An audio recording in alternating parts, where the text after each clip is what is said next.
आज की इस वीडियो में माहौलियात के हम काफ़ी इम्पोर्टेंट टॉपिक को देखेंगे। वो है माहौलियाती निज़ाम। माहौलियाती निज़ाम क्या होता है, इकोसिस्टम किसे कहते हैं, तफसील से इस पर गुफ्तगू होगी। साथ ही साथ माहौलियाती निज़ाम के अज्जा और भी दूसरे अहम खास टॉपिक को कवर करेंगे। आइए शुरुआत करते हैं इस वीडियो की। सबसे पहले हम जानते हैं इकोसिस्टम क्या होता है। इकोसिस्टम की झलकियां आप इस तस्वीर में देख पा रहे होंगे। इकोसिस्टम में आपको पहाड़, हाथी यानी जानदार, पेड़ पौधा, मछली, पानी, हवा, मिट्टी सब नजर आ रहा होगा। सही में इसकी जो तारीफ है वो यही है कि माहौलियाती निज़ाम जो होता है एक कुदरती निज़ाम होता है जिसमें जानदार यानी लिविंग ऑर्गेनिज्म और गैर जानदार नॉन लिविंग ऑर्गेनिज्म दोनों शामिल होते हैं। यानी जानदार और गैर जानदार का जो आपसी तालमेल होता है ये माहौलियाती निज़ाम इकोसिस्टम की तामील करता है। इस इकोसिस्टम में पौधे, जानवर, इंसान, मिट्टी, पानी, हवा, सूरज की रोशनी वगैरह वगैरह सब कुछ शामिल होते हैं। सादा अल्फाज में बोला जाए तो जानदार और उसके माहौल के बाहमी ताल्लुक को माहौलियाती निज़ाम कहते हैं। जानदार वहीं सरवाइव करता है जहां उसके जीने के सभी सहूलियात मुहैया हो। तो जानदार के आसपास के जो माहौल होते हैं जो उसकी ज़रूरतों को पूरा करते हैं ये सब इकोसिस्टम कहलाते हैं। अब हम जानेंगे माहौलियाती निज़ाम के अज्जा क्या हैं। माहौलियाती निज़ाम के जो अज्जा हैं इसके पार्ट्स हैं, कंपोनेंट्स हैं, ये ख़ास तौर से दो हैं, बायोटिक कंपोनेंट, एबायोटिक कंपोनेंट। हयातियाती अज्जा और गैर हयातियाती अज्जा माहौलियाती निज़ाम के दो अज्जा हैं। आइए इसके बारे में हम आपको खुसूसी तौर पर बतलाते हैं। अभी आप देख पा रहे होंगे कंपोनेंट्स ऑफ इकोसिस्टम, इसे ही माहौलियाती निज़ाम के अज्जा कहते हैं। यहाँ पे बायोटिक और एबायोटिक नजर आ रहा होगा। बायोटिक और एबायोटिक के भी सब पार्ट्स होते हैं। इसमें प्रोड्यूसर, कंपोजर, डीकंपोजर सब इंक्लूड होते हैं। एबायोटिक के भी बहुत सारे एग्जाम्पल दिए हुए हैं, इन सभी को हम तफसील से बतलाएंगे। ये कंपोनेंट जो है बायोटिक एंड एबायोटिक, इसे ही हयातियाती अज्जा और गैर हयातियाती अज्जा कहते हैं। सबसे पहले हम जानेंगे हयातियाती अज्जा क्या है। माहौलियाती निज़ाम के जो बायोटिक कंपोनेंट है, हयातियाती अज्जा हैं, उसके बारे में हम जानेंगे। नाम से ही जाहिर होता है कि हयातियाती अज्जा में जो भी शामिल होंगे वे सब के सब जानदार होंगे। यानी ये तमाम चीज़ें जो होती है जानदार होती है। हयातियाती अज्जा में भी प्रोड्यूसर, कंज्यूमर्स और डीकंपोजर शामिल होते हैं। ये सब इसके पार्ट्स हो गए, टाइप्स हो गए हयातियाती अज्जा के बायोटिक कंपोनेंट के। आइए हम जानते हैं प्रोड्यूसर किसे कहते हैं। प्रोड्यूस का मतलब होता है पैदा करना। प्रोड्यूसर यानी पैदा करने वाला। जो जानदार अपनी ग़िज़ा खुद पैदा करते हैं, खुद बनाते हैं, वो प्रोड्यूसर कहलाते हैं, यानी पैदा करने वाले होते हैं। ये सब्ज पौधे, घास, दरख्त ये सब अपने खाना खुद बनाते हैं, अपनी ग़िज़ा खुद बनाते हैं। वे किसी दूसरे पर मुनहसर नहीं हैं। उसे लाइट मिलता है, पानी मिलता है, खनिज लवण मिलता है, जो कुछ भी मिलता है वे अपने खाना बनाते हैं, अपनी ज़रूरतों को पूरा करते हैं। ये जो अमल होता है फोटोसिंथेसिस से होता है। फोटोसिंथेसिस पर हम पिछले क्लास में आपको पढ़ा चुके हैं। अगला है सारेफीन। सारेफीन उस जानदार को कहते हैं जो अपनी ग़िज़ा खुद नहीं बनाते, अपनी ग़िज़ा के लिए दूसरों पर मुनहसर होते हैं। इसमें इंसान, बकरी, दूसरे सभी जानदार आ जाते हैं। जहाँ तक हम बात करते हैं सारेफीन की, ये सारेफीन भी तीन तरह के होते हैं, primary consumer, secondary consumer, tertiary consumer. Primary consumer में घासखोर जानवर आते हैं, यानी बकरी, हिरन। ये किसको खाते हैं? पेड़ पौधे को खाते हैं। जो पेड़ पौधे को खाते हैं वो प्राइमरी कंज्यूमर होते हैं। जो प्रोड्यूसर को खाते हैं वो प्राइमरी कंज्यूमर होते हैं। सेकेंडरी कंज्यूमर जो होता है वो गोश्तखोर जानवर होते हैं। मेढक, सांप, ये जो होते हैं प्राइमरी कंज्यूमर को खाते हैं। अपने पेट भरने के लिए ये प्राइमरी कंज्यूमर को खाते हैं। टर्टियरी कंज्यूमर जो होते हैं इसमें बड़े शिकारी आते हैं, शेर हो गया, उकाब हो गया, ये जो होते हैं सेकेंडरी कंज्यूमर को खाते हैं। शेर हिरन को खाते हैं और हिरन पेड़ पौधे को खाते हैं। इस तरह से जो एक जाल बन जाता है जिसे हम आगे देखेंगे। फिलहाल हमने कंज्यूमर के बारे में पढ़ा है, primary consumer, secondary consumer, tertiary consumer, यानी सारिफिन के किन अक़साम को हमने देखा। इससे पहले हमने प्रोड्यूसर की तारीफ समझा। ये प्रोड्यूसर हो, कंज्यूमर हो, डिकम्पोजर हो, सब के सब बायोटिक कंपोनेंट होते हैं, हयातियाती अज्जा होते हैं, यानी सब के सब जानदार होते हैं। अब हम जो अगला टॉपिक देखेंगे वो है डिकम्पोजर। डिकम्पोजर एक टाइप्स ही है। किसका टाइप्स है, आइए हम आपको फिर से याद दिलाते हैं। ये बायोटिक कंपोनेंट के जो 3 टाइप्स थे, प्रोड्यूसर, कंज्यूमर, डिकम्पोजर, उसमें ये तीसरा टाइप जो है डिकम्पोजर है। ये प्रोड्यूसर और कंपोजर के बाद आता है। ये डिकम्पोजर जो होते हैं इसे तहलील कंदुगान कहते हैं, कनंदुगान कहते हैं। तहलील कनंदुगान वो जानदार जो मुर्दा चीजों को सरा गलाकर मिट्टी में शामिल करते हैं, यानी अपने खाना के लिए, अपने पेट भरने के लिए मुर्दा जानवरों पर मुनहसर होते हैं, वह तहलील कनंदुगान कहलाते हैं, डिकम्पोजर। ये बैक्टीरिया, फंगस, ये सड़े गले चीज को ही खाते हैं। इसे साफ सुथरा अनाज दे दीजिए, नहीं खाएगा, भूखे मर जाएगा, लेकिन सड़ा गला अनाज मिले, सड़ा गले जानवर मिले, ये उसे खाते हैं। असल में जो भी जानवर मरते हैं उसे सराने गलाने का काम जो करता है वो डिकम्पोजर ही करता है, तहलील कनंदुगान ही करता है। और यही वजह है कि इनकी वजह से माहौल साफ रहता है। सारे इकोसिस्टम को नीट एंड क्लीन रखने वाला कौन है, वो डिकम्पोजर है। अभी जो हम देख रहे थे वो इकोसिस्टम के बायोटिक कंपोनेंट थे, हयातियाती अज्जा, जानदार अज्जा। अब हम देखेंगे ए बायोटिक कंपोनेंट को, गैर हयातियाती अज्जा। अभी जो आप तस्वीर देख रहे हैं ये ए बायोटिक कंपोनेंट की तस्वीर है। इकोसिस्टम के एबायोटिक फैक्टर में जो भी आते हैं सब के सब बेजान होते हैं, इसमें जान नहीं होता, ये जानदार नहीं होते हैं, यानी सब के सब क्या होते हैं, नॉन लिविंग कंपोनेंट्स होते हैं। यानी abiotic component is a non living component of ecosystem. ये इंग्लिश डिफिनेशन हो गया। उर्दू में हम जानते हैं कि गैर हयातियाती अज्जा क्या होते हैं, ये गैर जिंदा अवामिल होते हैं। इसमें पानी, हवा, मिट्टी, दर्जे हरारत यानी टेम्परेचर, सूरज की रोशनी, मादनियात सब शामिल होते हैं। ये जो आप देख रहे होंगे मिट्टी, हवा, पानी, कुहासा, कोहरा, ये सब के सब जो बेजान चीज़ें होती है ये गैर हयातियाती अज्जा कहलाती हैं, लेकिन ज़िंदगी के लिए ये तमाम चीज़ें काफ़ी ज़रूरी होती है। जानदार तभी सर्वाइव कर पाएगा जब उसे एबायोटिक कंपोनेंट मिलेगा, गैर हयातियाती अज्जा मिलेगा। कहा जाए तो हयातियाती अज्जा की रूह गैर हयातियाती अज्जा होती है। मिट्टी के बिना, पानी के बिना, हवा के बिना, दर्जे हरारत के बिना, सूरज की रोशनी के बिना, मादनियात के बिना कोई जिंदा नहीं रह सकता। अब हमारा अगला टॉपिक है फूड चेन, ग़िज़ाई जंजीर। अभी जो हमने आपको पढ़ाया है ऊपर में प्रोड्यूसर, कंपोजर, और उसमें भी primary composer, secondary consumer, tertiary consumer, और मैंने आपको पढ़ाया है इसके अलावा डिकम्पोजर, ये सब के सब जो होते हैं फूड चेन बनाते हैं। ये जो आप देख रहे हैं ये फूड चेन है। फूड चेन को हम समझाएंगे, लेकिन उससे पहले थोड़ी तारीफ हो जाए। ग़िज़ा एक जानदार से दूसरे जानदार तक मुंतकिल होती है, यानी कोई भी जानदार के लिए खाना काफ़ी ज़रूरी है। खाना के बगैर कोई जिंदा नहीं रह सकता, एक लिमिट टाइम तक ही कोई जिंदा रह सकता है।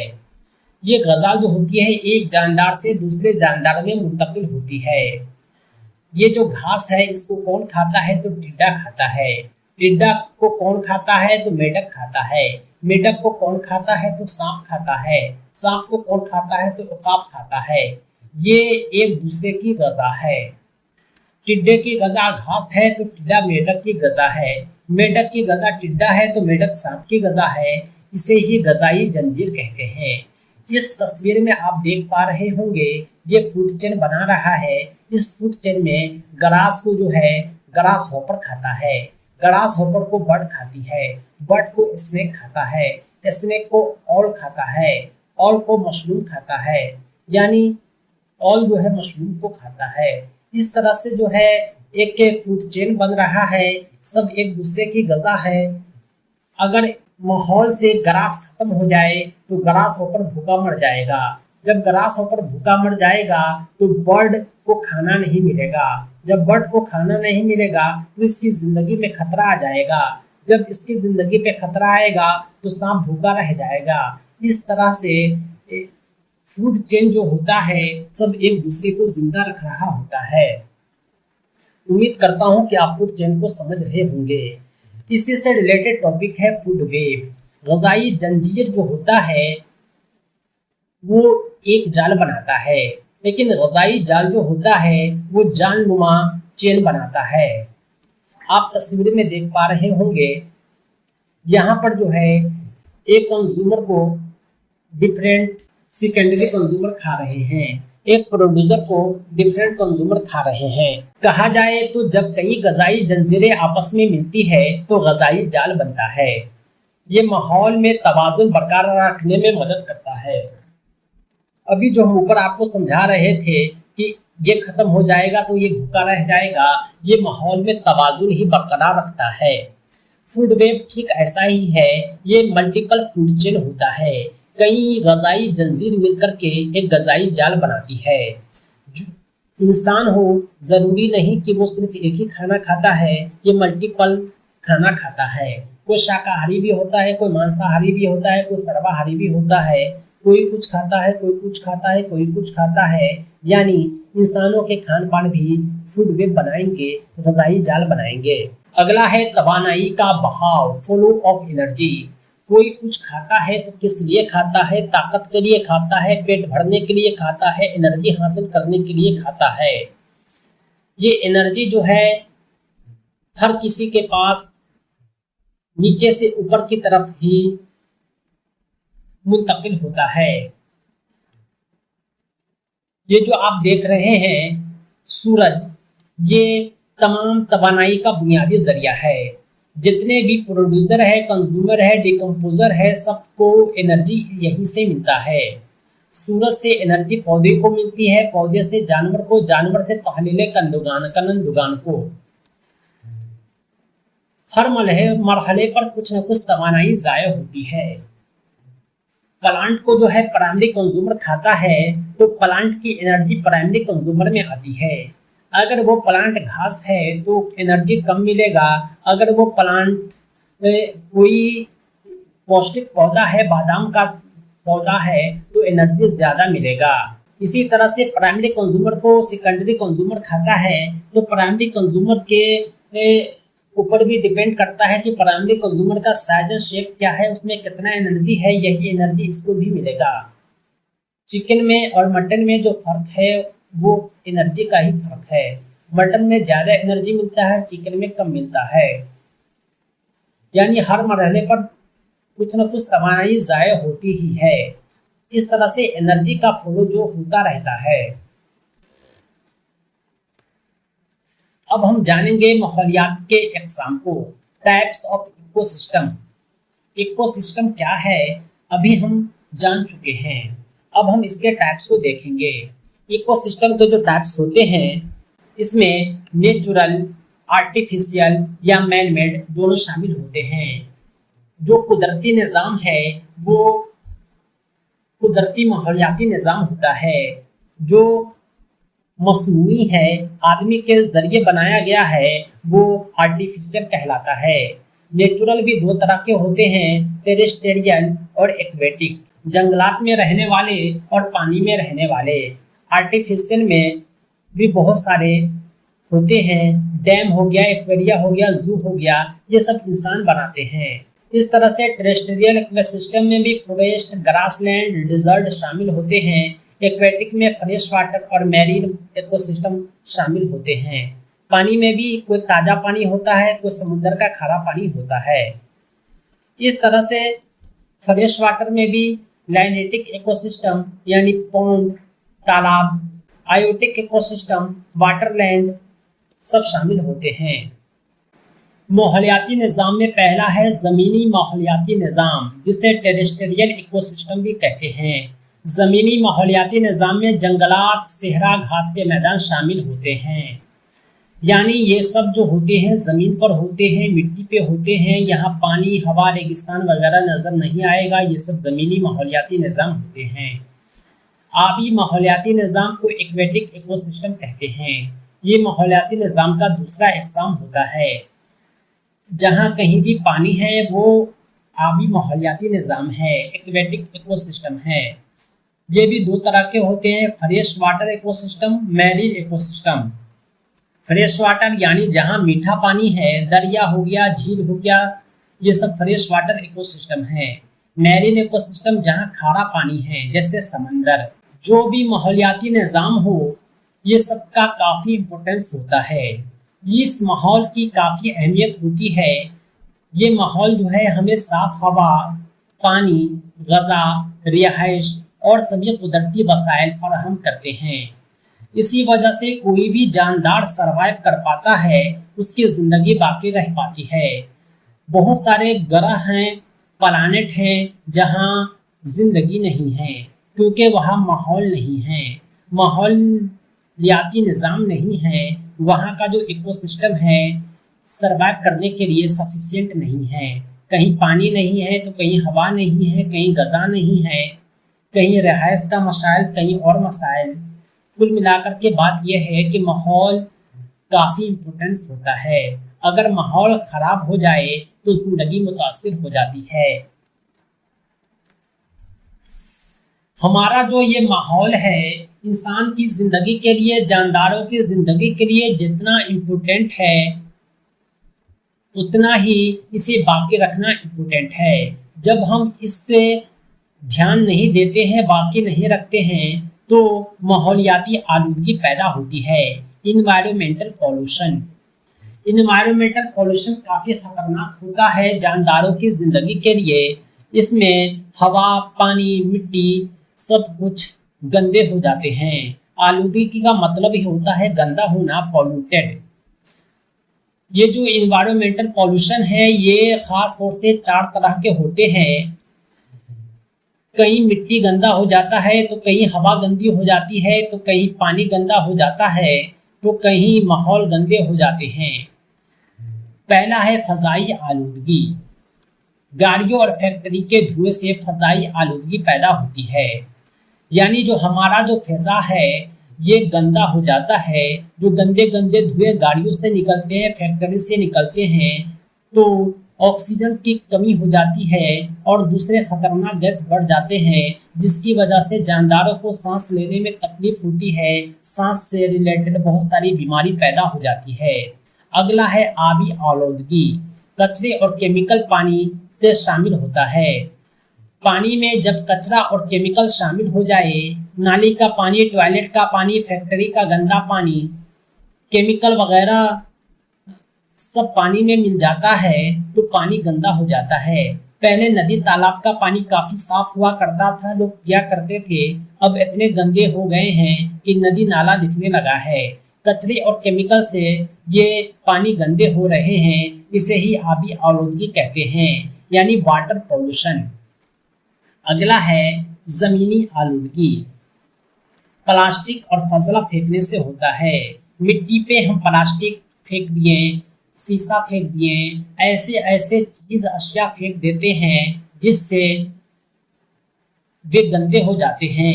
प्लास्टिक वगैरह जो ऐसे होते हैं जो ना सड़ते हैं ना गलते हैं, चारों तरफ आलूदगी ही आलूदगी फैलाते हैं। इस तरह से लैंड पॉल्यूशन होता है, ज़मीनी आलूदगी होता है।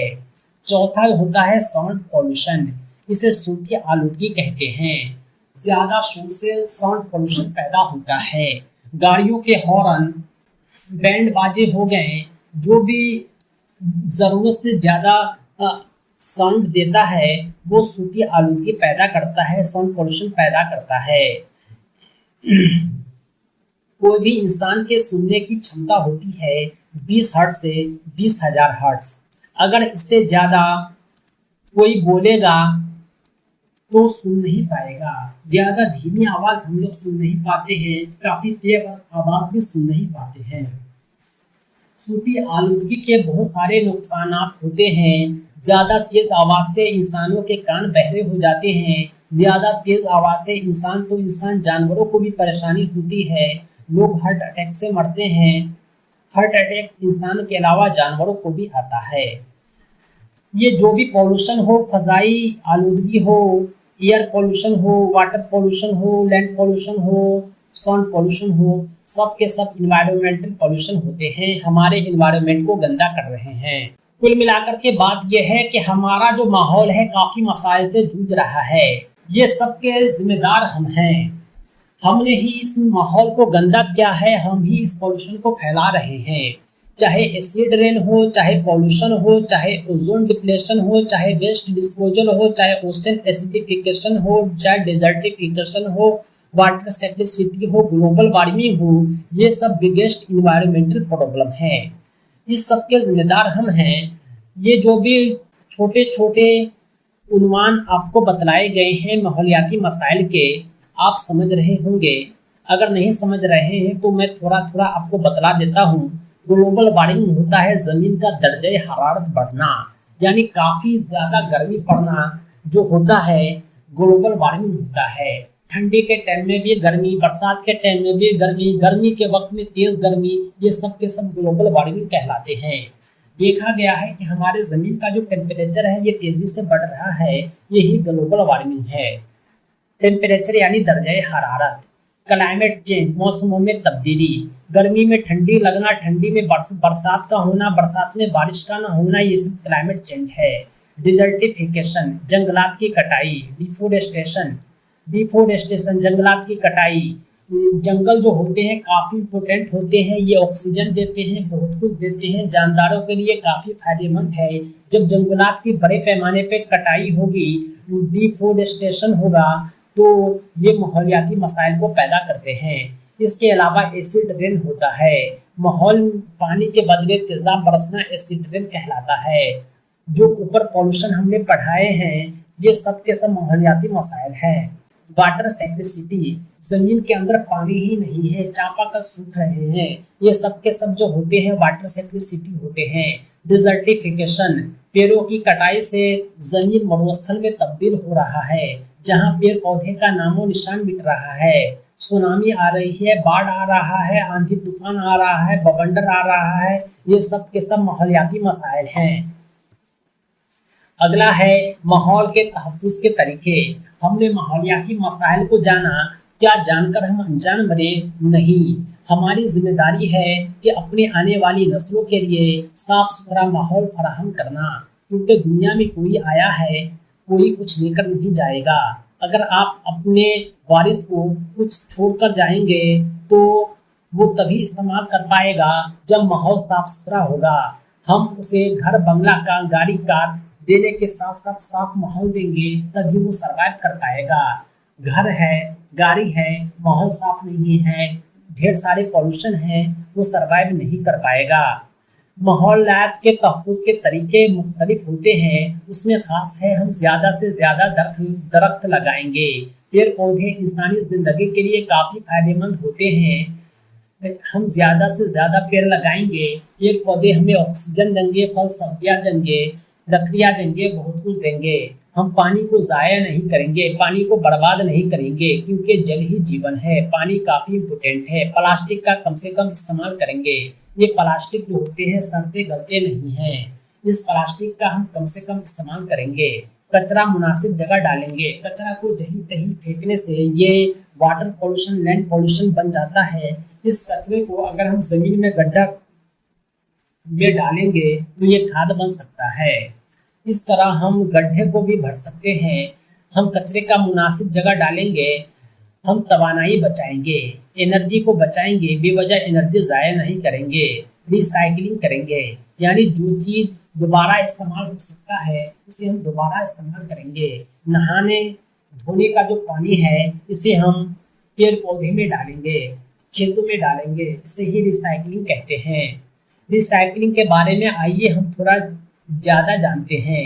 एक उसूल होता है जिसे 3R कहते हैं। ये 3R है, रिड्यूस, रिसाइकिल, रीयूज। ये जो है माहौलियात के तहफ़्फ़ुज़ के लिए काफ़ी इम्पोर्टेंट है। रिसाइकलिंग को समझने के लिए आपको 3 चीज़ को समझना होगा, रिड्यूस, रीयूज, रिसाइकिल। यानी सबसे पहले हम कम इस्तेमाल करेंगे, उसके बाद दोबारा इस्तेमाल करेंगे, उसके बाद रिसाइकिल करेंगे। आप जिस ब्रश से मुँह धो रहे हैं, मुँह धोना हो गया, ब्रश खराब हो गया, उसका हम दोबारा इस्तेमाल करेंगे, बाल काला करेंगे, और भी ब्रश के बहुत सारे इस्तेमाल हैं, उसको हम रिसाइकिल करके कुछ अलग उपयोगी वस्तु बना सकते हैं।